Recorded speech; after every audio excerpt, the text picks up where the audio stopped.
PCR பணிகளை மேற்கொள்வதற்கு வீடு வீடாக செல்ல வேண்டும் என்று தேர்தல் ஆணையம் கட்டாயப்படுத்துவது ஏற்புடையதல்ல. ஒருவேளை உங்களுக்கு இதை நடைமுறைப்படுத்த வேண்டும் என்று விரும்பினால் ஏன் தேர்தல் நடைபெறுகின்ற சட்டப்பேரவை தேர்தல் நடைபெறுகின்ற மாநிலங்களை மட்டும், குறிப்பாக பிஜேபிக்கு எதிரான இந்த ஜனநாயக முற்போக்கு கூட்டணியில் இருக்கிற மாநிலங்களை பார்த்து தேர்வு செய்து நடைமுறைப்படுத்துவதும் கால அவகாசமே தரல. ஒரு மாதம் நவம்பர் 4ஆம் தேதியிலிருந்து டிசம்பர் 4ஆம் தேதிக்குள்ள முடிக்கணுன்றீங்க. எப்படி 6,41,00,000 வாக்காளர்களை ஒரு மாத காலத்திற்குள்ளாக எப்படி வீடு வீடா சென்று இவர்கள் கேட்கின்ற 12 ஆவணங்களை சாதாரண ஏழை எளிய பாமர கிராமத்து மக்கள் ஆன்லைனில் போய் எப்படி அப்டேட் பண்ண முடியும்? அது ஆங்கில பிற மாநிலத்தைச் சேர்ந்தவர்கள் இங்கே வந்து கற்கலாம், வேலைக்கு கூட இருக்கலாம். ஆனால் அது வந்து ஒரு குறிப்பிட்ட சதவீதமாக இருக்கணும். இங்கே தற்போது தமிழ்நாட்டில் 2001 கணக்கெடுப்பில் 35 லட்சம் வாக்காளர்களாக வட இந்தியர்கள் இடம்பெற்றிருக்காங்க. அது இப்போது இந்த தேர்தலில் 1 கோடி வாக்காளராக மாறுவதற்கான பேர் அபாயம் இருக்கிறது.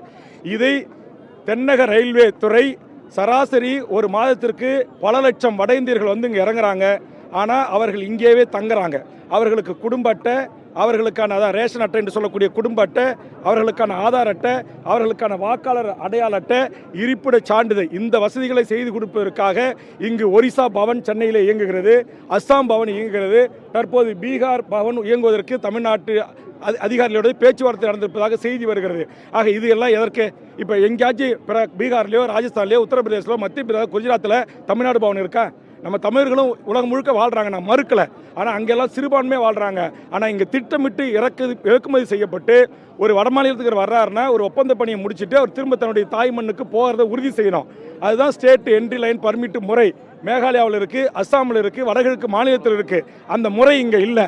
அந்த முறையை மாண்புமிகு தமிழ்நாடு முதலமைச்சரும் தமிழக அரசும் கொண்டு வரணும். வட இந்தியர்கள் யார் வேணுமாலும் இங்கே வரலாம், வாழலாம், நான் மறுக்கலை. ஆனால் அவர்கள் இந்த நாட்டினுடைய இந்த காஞ்சிபுரம் தொகுதிக்கு யார் சட்டமன்ற உறுப்பினராக வரணுன்றதை இந்த நிலத்தின் உரிமையாளர்கள், இந்த நிலத்தின் மண்ணின் மைந்தர்கள், இந்த மண்ணில் ஆண்டாண்டு காலமாக வாழக்கூடிய மக்கள் தான் தீர்மானிக்கணும். வந்தவங்க போனவெல்லாம் தீர்மானிக்கக்கூடாது. இங்கே யார் மேயராக வரணும், இங்கே யார் எம்பியாக வரணும், இங்கே யார் எம்எல்ஏ வரணும், இந்த நாட்டுக்கு யார் முதலமைச்சராக வரணுன்றதை ஒரு பீகாரியோ ஒரு குஜராத்தியோ ஒரு ராஜஸ்தானியோ தீர்மானிக்க கூடாது என்பதுதான் என்னுடைய வேண்டுகோள். அதேமாதிரி இங்கே நான் என்ன சொல்ல வரேன்னா, ஒரு அரசு தேர்தல் ஆணையத்துக்கு ஒரு சஜஷன் சொல்கிறேன். இந்திய நாடு முழுக்க இந்தியர்கள் வாழ்கிறாங்க, நான் ஏற்கிறேன். அந்தந்த இந்தியர்களுக்குன்னு ஒரு தாயகம் இருக்கும் இல்லையா? அவரவர்களுக்கு ஒரு தாய் நிலம் இருக்கும் இல்லையா? தாய் மாநிலம் இருக்கும் இல்லையா? தேர்தல் காலத்தில் நீங்கள் தபால் ஓட்டின் ஊடாகவோ அல்லது ஆன்லைன் ஊடாகவோ அந்தந்த மாநிலத்தில் அவருடைய பிறந்து வளர்ந்து வாழ்கின்ற மாநிலத்தில் அங்கே இருக்கிற எம்எல்ஏ எம்பி முதலமைச்சரை தேர்ந்தெடுப்பதற்கு அங்கே நீங்கள் அவர்களுக்கு வாக்குரிமை கொடுங்க. நாங்கள் வேண்டாங்க இல்லையா? இங்கே இருக்கிற பீகாருக்கு நீங்கள் தேர்தல் காலத்தில் போய் ஓட்டு போட்டு வர சொல்லுங்கள். இல்லை நீங்கள் இங்கேருந்து தபால் ஓட்டு போடுங்க, இல்லை இங்கேருந்து ஆன்லைனில் ஏற்பாடு பண்ணுங்கள். அதை விட்டுட்டு இங்கே இருக்கிற மக்களுடைய பிறந்தீங்க, இங்கே எஸ்சி எஸ்டி எம்பிசி ஓபிசி என்கிற இடஒதுக்கீட்டு முறைமை இருக்குது. அதுலேயும் இன்றைக்கி இங்கே வந்து தாசில்தார்கிட்ட பல அதிகாரிகளை காக்கா பிடிச்சி நான் எம்பிசி ஓபிசின்னு சர்டிஃபிகேட்டை வாங்கி இந்த மண்ணின் பூர்வீகுடி தமிழர்களுக்கு கிடைக்க வேண்டிய இடஒதுக்கீட்டை அவன் அபகரிக்கிறான். இன்றைக்கி டிஎன்பிசியில் இருக்கிற இதே மோடி அமித்ஷாவுடைய அழுத்தத்துக்கு தான் ஓபிஎஸ் 2016 ஒரு சட்டத்தை கொண்டு வந்து தமிழ்நாட்டுடைய எல்லா அரசு பதவிகளும் இன்றைக்கி அவன் உள்ளே வரான். எங்களை விட மிக 6 மாதத்தில் 1 வருஷத்தில் சிறப்பாக தமிழ் எழுத பேச தெரிஞ்சுக்கிட்டு தேர்வு எழுதி எங்களுடைய பதவியை அவன் கைப்பற்றி கொள்கிறான். ஆக இது எவ்வளோ பெரிய பேர் அபாயம் இருக்கிறது. இது வந்து வெறும் வாக்காளர் சீர்திருத்தம் மட்டுமல்ல, இந்திய நாட்டு மக்களின் குடியுரிமையை பரிசோதிப்போம் அப்படின்னு சொல்லியிருக்காங்க தேர்தல் ஆணைய அறிவிப்பில்.